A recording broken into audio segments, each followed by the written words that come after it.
Greetings! My name's Eli Kaplan, and I'm the host of Ancestral Recall, the YouTube magic show that explores and explains 20 years of the history of Magic the Gathering.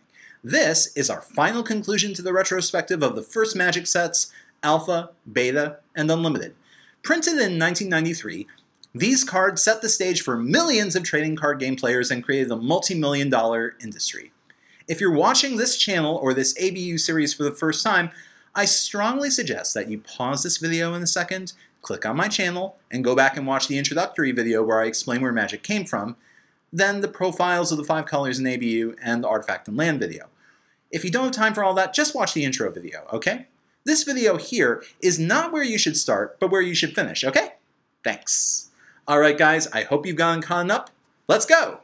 So we've talked about almost every card in this set, except for the most important ones. There's 5 cards we need to talk about. Forests, islands, mountains, plains, swamps, lands. We've talked about their non-basic counterparts, the dual lands, a little bit last week, but we need to talk about the basics, the essentials, those cards that I've probably drawn tens of thousands, if not hundreds of thousands of times. Lands are the building block of Magic. The regulators that tell us when and how we can cast our spells. They provide a flow to the game, allowing players to play stuff with higher costs at various points in the game. They allow us to activate abilities, they're permanents we can destroy to delay the opponent's plans, and sometimes lands can turn into creatures, or pump our creatures, or search our library for some other spell. Sometimes they sit in our hands as fodder for bluffs, telling the opponent that we're holding back resources for an emergency. And sometimes lands are the death of us, as we keep drawing them again and again as opposed to spells that could alter the flow of battle. Lands are the cornerstone of the game, allowing weaker opponents to defeat strong opponents on occasion, or punishing opponents for not understanding the economic nature of the game. You're not going to be able to win a game of Magic without them. In the first Pro Tour video, many pros were asked by interviewers what the best card in their deck was. Dave Price's answer was the one that stuck in people's memories. He said, Mountain. Without mountains, I'm not going to be able to cast any spells. And while Dave Price was being tongue-in-cheek, he was also right. When you're watching players at the Pro Tour whose decks have been locked down, you often see them playing with beta lands. Now, beta lands aren't the most developed in terms of craft, or color, or detail. To be honest, when we compare these lands with some of the gorgeous landscapes later on from artists like John Avon, these aren't especially detailed, they're impressionistic. The focus is, you're there, and these are classical land features. The artist is not trying to be achingly beautiful or personify a world. The world of ABU was not clearly defined. It was a generic Western European fantasy setting. Red box, Larry Elmore, with a dash of barbarian aesthetic. And the focus of the artistic setting was capturing the characters of Magic, the creatures, and the dramatic spells. The lands weren't the focus, despite being in virtually every game of Magic. And yet the players who have studied the game's history, who want to represent the old school, try to get their hands on classic ABU lands. I'd say that in my local store these days, most people who pay attention to making their decks look snazzy go for full art Zendikar lands or the unlands. Most people don't go for lands with the line, tap to add whatever color to your mana pool.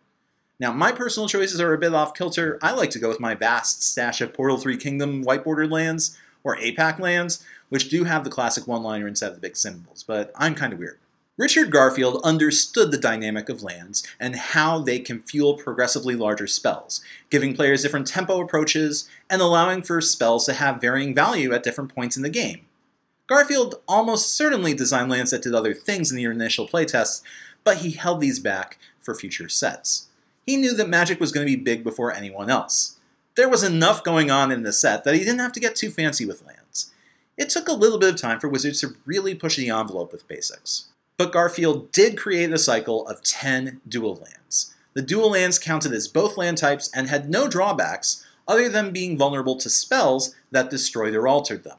Flashfires took out all plains and all savannas. Tsunami destroyed all islands and tropical islands and volcanic islands. Life Tap gave you life whenever an opponent tapped forests of any kind. Other than that, there was no drawback to having dual lands, and lots of decks ran 3 or 4 colors with virtually no drawback. White-blue control decks ran counterspells, power sinks, Wrath of God, occasionally balance, and finished opponents with humongous fireballs or their own creatures thanks to control magic. The colors were fairly defined for the most part, even if some of them were unbalanced in terms of power level, because of the expectation that most players would have no more than 200 cards in their collection. The Moxen, the Dual Lands, Birds of Paradise, and Celestial Prism were the first colored mana fixtures of Magic. Wizards later found some good technology for searching for lands with Nature's Lore and Rampant Growth, but the initial orientation of color fixing was in green. Now the amusing thing was, when ABU was the only set out there, people ran 4-color decks, for all the colors except for green.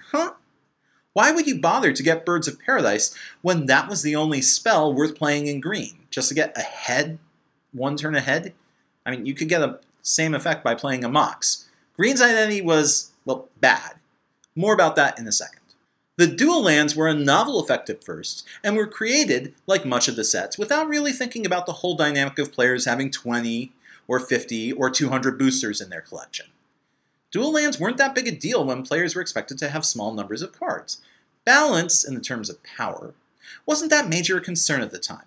Later sets would recognize the importance and utility of having resources to smooth out mana, without pushing the pace of the game too fast with acceleration. Garfield pushed the mana system, the fundamental balancing method of the game, even further by giving players access to fast mana with Sol Ring, the Moxen, Black Lotus, and even bank cards like Basalt Monolith and Mana Vault. The practical effect of this was to make the game much more draw-dependent, because players could get out huge threats for cheap. And this was accentuated by the fact that the initial rules of the game did not allow players to mulligan. With Ice Age, the DCI created rules allowing players to mulligan with 0, 1, or all lands in hand. But this rule was problematic when there were lands in the environment that didn't tap for mana, like Bazaar of Baghdad or Oasis. We didn't get the current standard, the Paris mulligan, until 1997's Pro Tour Paris. With a looser, crazier mana system, we often saw a lot of 4-drops or 5-drops on turns 2 or 3. The most infamous turn 1 play was Black Lotus, Mountain, Channel, Fireball for lethal. And there was literally nothing an opponent could do. Nothing. I've fallen victim to this particular combo a few times, and it felt rotten.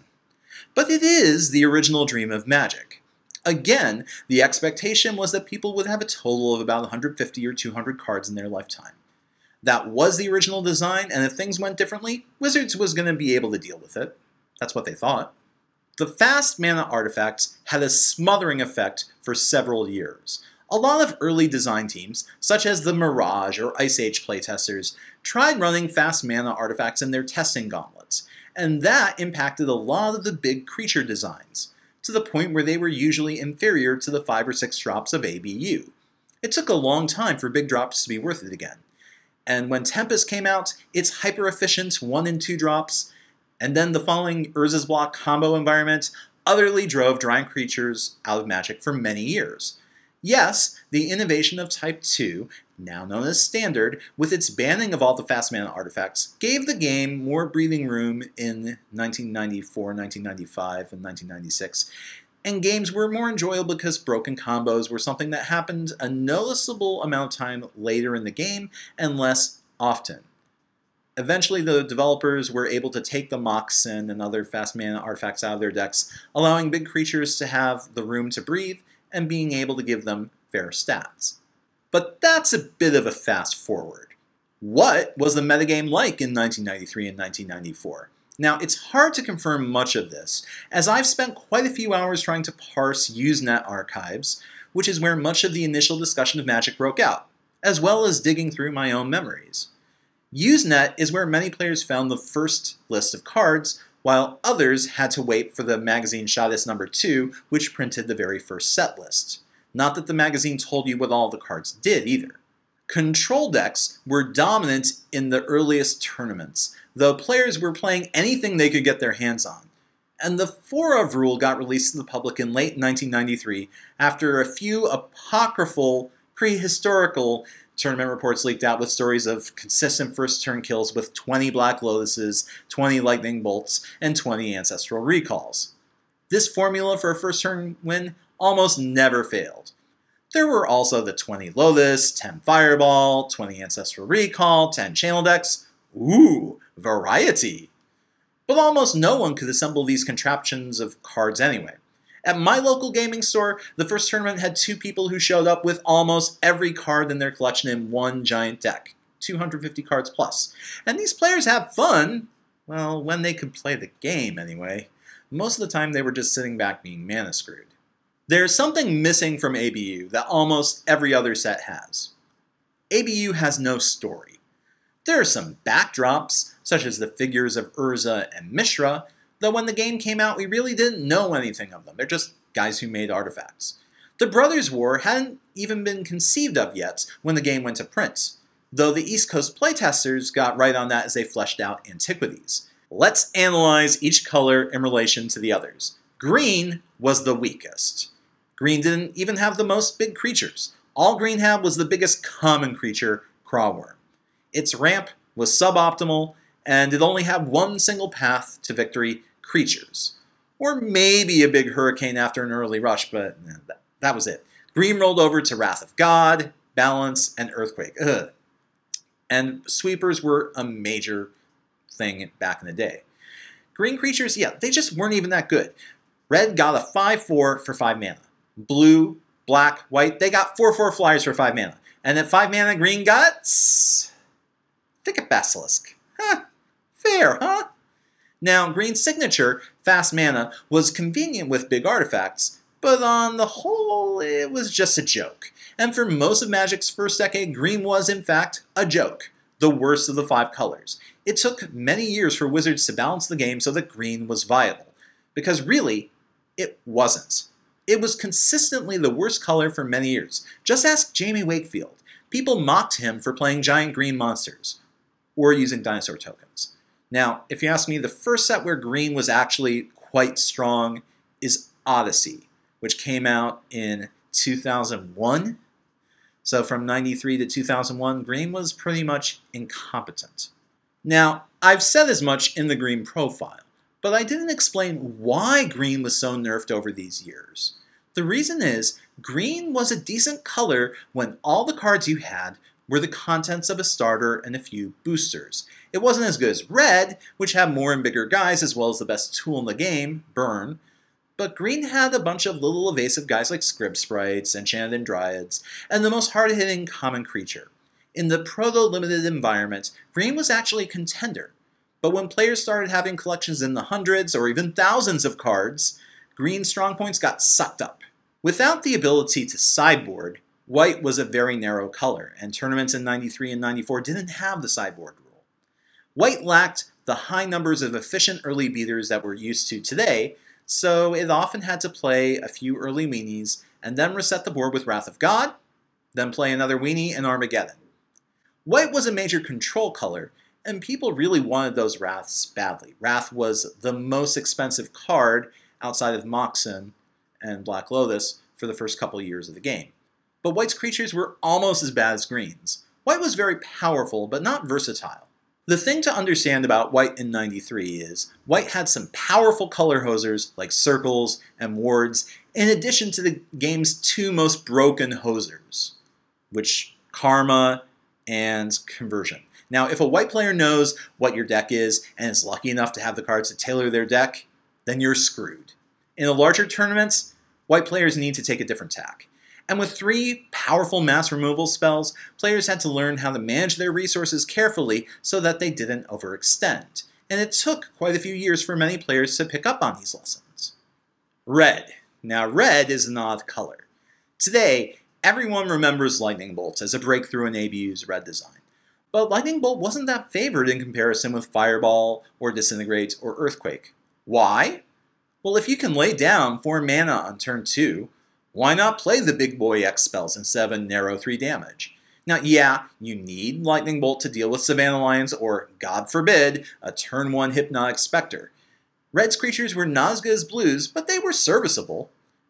Many new players were drawn to red because fire was such a great tool. And that lure has stayed throughout the years. I mean, people love Burn. Red was a great, fun color that players could pick up and steer the victory without too many shenanigans. Now, since then, Red's trickiness has gone up significantly, and its ability to keep opponents off their game plan with falter effects, looting, and new twists on packets of direct damage keep the color fresh. Haste has infused Red with a sense of velocity and speed that other colors don't have, and Wizards has pushed higher power, as well as lower toughness in Red. The flavor of Red has gotten more angry and crazier, but the gameplay is pretty much the same. There have been quite a few shifts overall in the color pie, but I'd argue that ABU's Red is the biggest success of the 5 colors in terms of setting the precedent for the color. Blue had a surprising amount of counter magic, coupled with control magic, arguably the best removal spell in the game. Blue was definitely the most powerful color in 1993 and 1994, but blue was slow and vulnerable to land destruction strategies. Time Twister, Ancestral Recall, and Time Walk allow blue mages to easily beat up on their opponents due to tempo and card advantage, which other colors just didn't have access to. Today, blue is much slower and less powerful, with more expensive counterspells and draw spells, and smaller creatures than the other colors. And yet, control players still adore playing islands. ABU's blue also had a ton of hacking cards, changing card conditions, but these hacking cards were mostly ignored, and rightfully so, I'm going to say. My biggest complaint with blue in this set is that it has so many efficient large creatures, putting green to shame. That's not fair, and it took so long for Wizards to fix this. Now I say that fully knowing that I am a blue mage. I love blue, it's my favorite color. I don't really like green all that much in comparison to the others, although I do love its growth aspect. So when I'm complaining about how blue stiffs green on the thing that green's supposed to be awesome at, it's not because I hate blue, it's just I think it's a sense of fairness in me. Black is the best designed color in ABU. Black strikes terror into the hearts of opponents. It can go grab the best answer to the opponent's strategy, and black can rip their minds to shreds. Oh, its creatures bump in the night and then kill what they bump into. And yet, black had some key holes. Black couldn't do anything about karma, or Nivinaral's Disc for that matter, or any other enchantment or artifact. Black's best tool to kill creatures didn't work on its own. And yet players still felt the lure of the dark side. The flavor is gruesome without being actually horrific. And I'm going to say, black didn't have much tournament success as white or blue decks in the early days, as the strategies it used weren't quite as consistent or able to deal with a variety of threats. But black did have fun, powerful, flavorful cards. The thing that I feel that black is missing the most in this set is drawbacks. There are a few cards with drawbacks, such as the Hunger of Lord of the Pit, or the Greed of Demonic Horde, and the Ante of Contract from Below, but there was still a lot more room to push the envelope. The artifacts are very powerful, with ABU's mana acceleration at its all-time high watermark, and some warping cards that just bend the basic assumptions of Magic for a very low price. The symmetrical effects were so cheaply costed. Winter Orb, a card that shut down strategies that relied on mana every turn, cost 2. Just 2 for such a huge effect. That's ridiculous. Artifacts leached off of other colors' signature abilities heavily, and allowed every color a universal reset button. Blue loved Nivinaral's Disc, because it shored up its most critical weakness, dealing with permanents on the table. Now, later sets would cut the number of board warping cards down in Standard, or at least limit their combined impact, or it would increase the mana cost. Artifacts started off very broad, and it took time for Wizards to more clearly define their niche. But at least Artifacts added a ton of flavor and excitement to the game by giving everybody access to cool, exciting abilities. So I'm going to say Artifacts are definitely a success. So before we go into the final verdict, let's ask the most important question of all. What is the theme of Alpha, Beta, and Unlimited? What part of Magic does it explore that no other set does as well? Now, other sets have their key point right up front. In Scourge, high converted mana cost matters. Ravnica is all about the guilds, 2 color combinations. Shards of Alara are about 3 color combinations. Odyssey is all about the graveyard, and Lorwyn is about the tribes. So, what is ABU really about when you get down to it? The answer is, in ABU, everything is mutable. Now, ABU's most powerful cards, like Mahamoti Jin, or Sarah Angel aren't the ones that carry the theme, but if we look at cards like Sleight of Hand, Magical Hack, Helm of Chatsuk, Instill Energy, Evil Presence, the Laces, or any of the white enchantments, it shows that any card can have something added to it, something that makes it act differently than you expect. The unexpected was certainly possible in ABU, and no other set allows you to hack the game so much. Garfield wanted us to learn that the creatures and spells could change, from their color, to being copied, to being gone from the game forever. The rapper said that we would explore the shores of imagination, and we truly did. Magic teased us by teaching us that anything is possible, even if there were only 302 cards at the time. And that was the perfect introduction for a game which has dynamic change at its heart. Final verdict. It all comes down to this. It's been months since I gave a set a number to assess its worth, and I'm not going to say that ABU is the best set in the game's history. I can't say that with an honest face. Now, we can say that the set made so many precedents that we shouldn't hold it to today's standards, but in my mind, so much of the fun of Magic comes from formats like Limited, from having cards that play differently in multiplayer, from single player, from duels, and were designed that way. And early Magic wasn't quite designed for those. And I consider the sanctity of the mana system to be a very important thing. Now, I think there is some leeway for ramp, especially in green, but I find the utter breaking of the system that we see in ABU to be a scary precedent that warped old-timers' relationships with mana for a long time. When Standard, or Type 2, was introduced, I had to re-educate myself as to what normal mana was. Today, I know that getting rid of Moxen and Sol Ring was healthy for the game. Cards were priced for a format that is really a hybrid of Constructed and Limited, with ante-keeping cards flipping between players. That's what 1993 was. Now, is it fair to use the modern mindset to analyze these things with what we know today? My brain says yes. My gut says no. ABU was the set that launched Magic, but it had some gaps in its foundation that caused some people to fall out with the game. People quit in rage all the time due to balances, or mind twists, or channel fireballs. If we are going to talk about what makes ABU so damn important, what's the bottom line? I want to tell you what my bottom line is. Does this set of Magic cause people to get into the game? Or does it cause people to quit the game because they're not having fun? If we look at how the set sold, and how more and more players turned beta and unlimited, and even revised for a while, into a product that could just not sit on the store shelves, then the answer is clear. ABU was a set that solidified Magic, and it attracted the critical mass of players that got people into the game for a very long time. The set dripped with flavorful concepts, such as rocks, angels that protected you even as they attacked, crazed goblins, bizarre biomechanical horrors, and intimidating demons.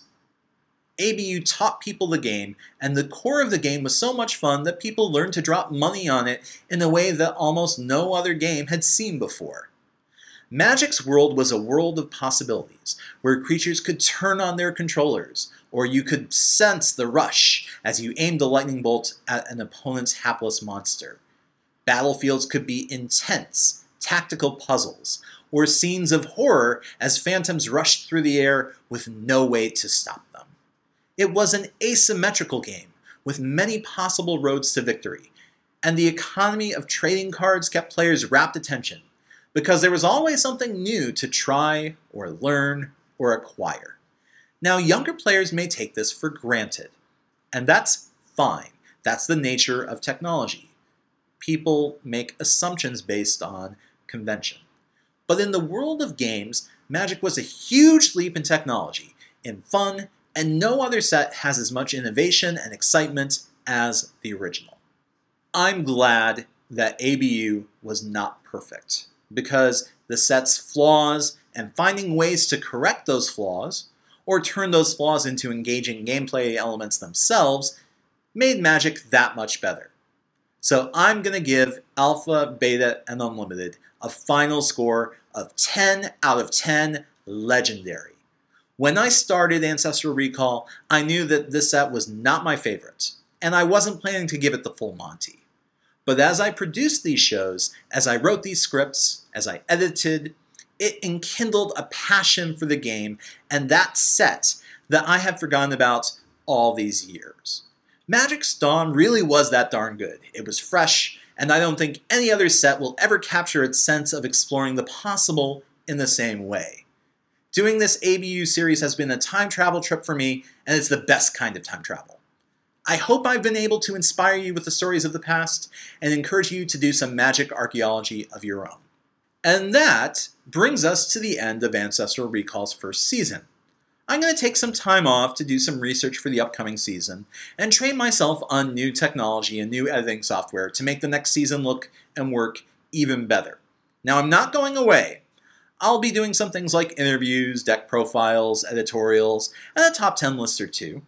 Season 2 will start off with the genesis of the modern era with Mirrodin Block, and I'll also do some more early sets as well as move forward from Mirrodin. Now, I haven't committed to anything past Mirrodin Block yet in terms of order, and like before, I might jump around, but I'd appreciate some feedback. Thanks for watching. Tell your friends who might like this show about it, and stay tuned. And, check me out on Twitter, and please like and favorite this video and share it with your friends. Thanks for watching. This is Eli Kaplan for Ancestral Recall, signing off. Good games and good luck.